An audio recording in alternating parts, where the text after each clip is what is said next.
పితా పుత్ర పవిత్రాత్మ నామమున ఆమెన్. ప్రభు నందు ప్రియ సహోదరి సహోదరులారా, నేటి సువిశేషము లూకా సువార్త 10వ అధ్యాయము 1వ వచనం నుండి 12వ వచనం వరకు. ప్రభు 72 నియమించి తాను స్వయముగా వెళ్లవలసిన ప్రతి పట్టణమునకు ప్రతి ప్రాంతమునకు వారిని ఇద్దరిద్దరి చొప్పున ముందుగా పంపెను. ఆయన వారితో ఇట్లనెను, పంట విస్తారము, కాని పనివారు తక్కువ, కనుక తన పంట పొలమునకు పనివారిని పంపవలసినదిగా యజమానిని ప్రార్థింపుడు. మీరు వెళ్ళుడి, ఇదిగో తోడేళ్ల మధ్యకు గొర్రెపిల్లల వలె మేము పంపుచున్నాను.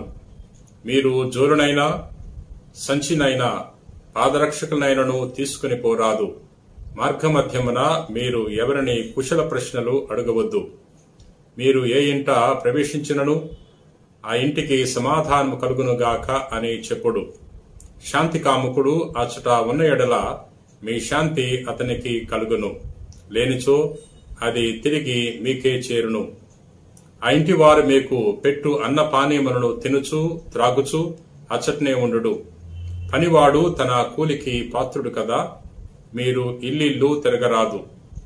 మీరు ఏ పట్టణంలోనైనా ప్రవేశించినప్పుడు ప్రజలు మేము ఆహ్వానించి మీ ముందు పెట్టినదేదో దానిని భుజింపుడు. అచ్చటి రోగులను స్వస్థపరిచి దేవుని రాజ్యము మీ సమీపమునకు వచ్చినదని చెప్పుడు. ప్రియ సహోదరి సహోదరులారా, నేటి సువార్తలో యేసు ప్రభు తన శిష్యులను సువార్త పరిచర్యకు పంపుతున్నారు. ప్రభు 72 నియమించి వారిని గ్రామాలకు పట్టణాలకు పంపుతున్నారు. ప్రభు స్వయంగా వెళ్లవలసిన పట్టణాలకు గ్రామాలకు వారిని ఇద్దరిద్దరు పంపుతున్నాడు. ఎందుకు ప్రభు ఇద్దరిద్దరిని పంపుతున్నాడంటే, ఒకరికొకరు తోడుంటారని, కష్టకాలంలో ఒకరినొకరు ప్రోత్సహించుకుంటారని, ప్రేరేపించుకుంటారని ప్రభు ఇద్దరిద్దరు చొప్పున సువార్త పరిచర్యకు పంపుతున్నారు. ప్రియ సహోదరి సహోదరులారా, యేసు ప్రభు వారికి అనేక జాగ్రత్తలు తెలియజేస్తున్నాడు.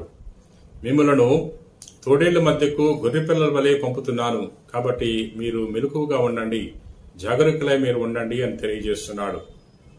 సువార్త పరిచర్య చేసే సమయంలో ప్రజల్లో తోడేళ్ల మనస్తత్వం కలిగిన వారు ఉంటారు.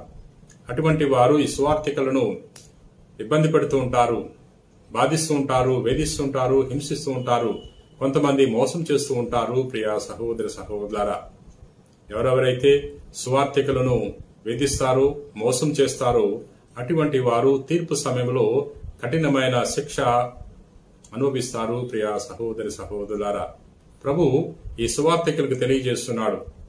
తన 72 ఈ విధంగా తెలియజేస్తున్నాడు, మీరు వెళ్లేటప్పుడు జోలను తీసుకువెళ్లవద్దు, సంచిని తీసుకువెళ్లవద్దు, చెప్పులను తీసుకువెళ్లవద్దు అంటున్నాడు. ఎందుకంటే వస్తువుల మీద కాకుండా ప్రభువు మీదే ఆధారపడాలి, ప్రభు యొక్క శక్తి మీదే వారు ఆధారపడాలని ప్రభు ఈ విధంగా తెలియజేస్తున్నాడు. మీరు మార్గ మధ్యములో ఎవరితో కూడా కుశల ప్రశ్నలు వేయవద్దంటున్నాడు.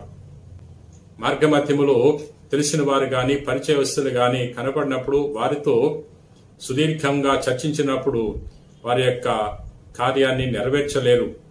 అందుచేత సమయాన్ని వృధా చేయవద్దు. సువార్త పరిచర్యకు ఎక్కువ సమయాన్ని కేటాయించమని ప్రభు వారికి తెలియజేస్తున్నాడు. ప్రియ సహోదరి సహోదరులారా, మీరు ఏ గృహానికి వెళ్తారు ఆ గృహానికి మీకు శాంతి కలుగును గాక అని తెలియచేయమని ప్రభు అంటున్నాడు. సువార్త ద్వారా మనకు శాంతి అనుగ్రహింపబడుతుంది. ఎవరెవరైతే క్రీస్తు యొక్క సందేశాన్ని ఆహ్వానించుకుంటారో క్రీస్తు యొక్క శాంతి వారికి అనుగ్రహింపబడుతుంది. క్రీస్తు యొక్క సమాధానము సంతోషము వారికి అనుగ్రహింపబడుతుంది. ప్రియ సహోదరి సహోదరులారా, మనం కూడా సువార్థికులుగా మారాలి. క్రీస్తు యొక్క సందేశాన్ని మనం కూడా ఇతరులకు చాటాలి.